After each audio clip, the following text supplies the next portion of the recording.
Saudara, Arthur Ashe adalah petenis kulit hitam dari Amerika yang memenangkan 3 gelar juara Grand Slam. Amerika Open 1968, Australia Open 1970, dan Wimbledon 1975. Pada tahun 1979, ia terkena serangan jantung yang mengharuskan dia menjalani operasi bypass.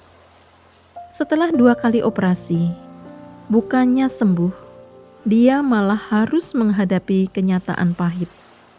Dia terinfeksi HIV melalui transfusi darah yang ia terima. Seorang penggemarnya menulis surat kepadanya, "Mengapa Tuhan memilihmu untuk menderita penyakit itu?" Ashe menjawab, "Di dunia ini ada 50 juta anak yang ingin bermain tenis. Di antaranya, ada 5 juta orang yang bisa belajar bermain tenis.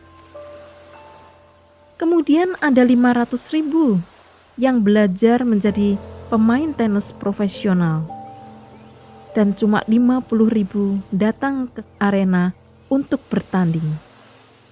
5.000 diantaranya mencapai turnamen Grand Slam.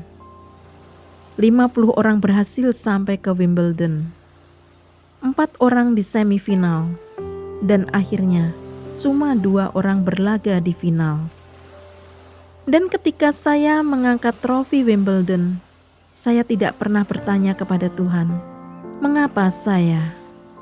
Jadi ketika sekarang saya dalam kesakitan, tidak seharusnya juga saya bertanya kepada Tuhan, mengapa saya?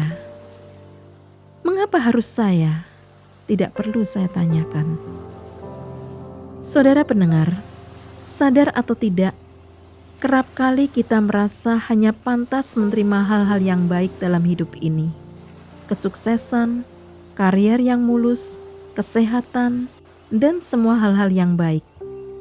Ketika yang kita terima justru sebaliknya, penyakit, kesulitan, kegagalan, kita menganggap Tuhan tidak adil, sehingga kita merasa berhak untuk menggugat Tuhan.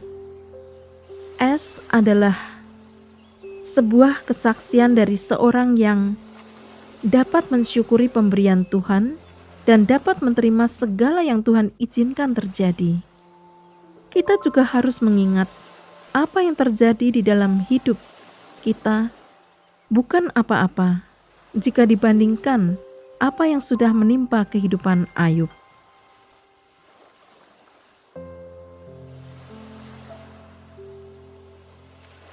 Saudara, Ayub memang contoh yang luar biasa di dalam Alkitab.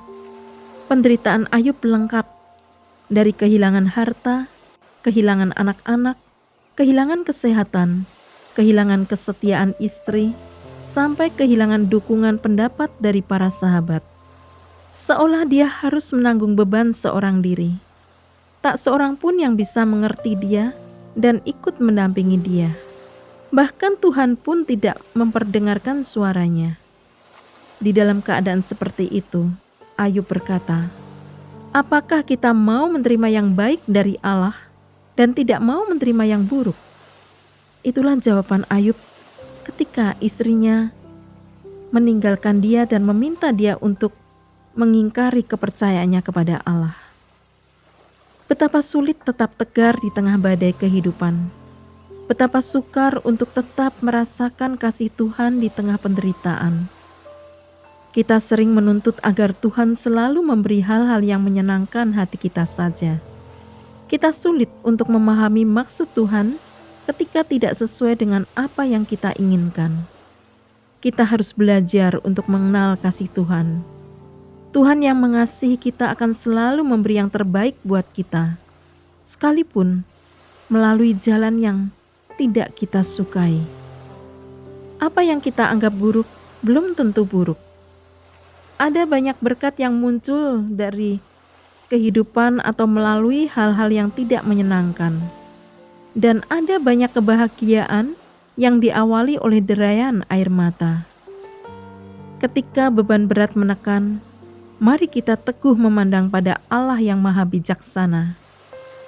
Ketika kita sedang menerima sesuatu yang buruk, ingatlah saat-saat kita menerima hal-hal yang baik.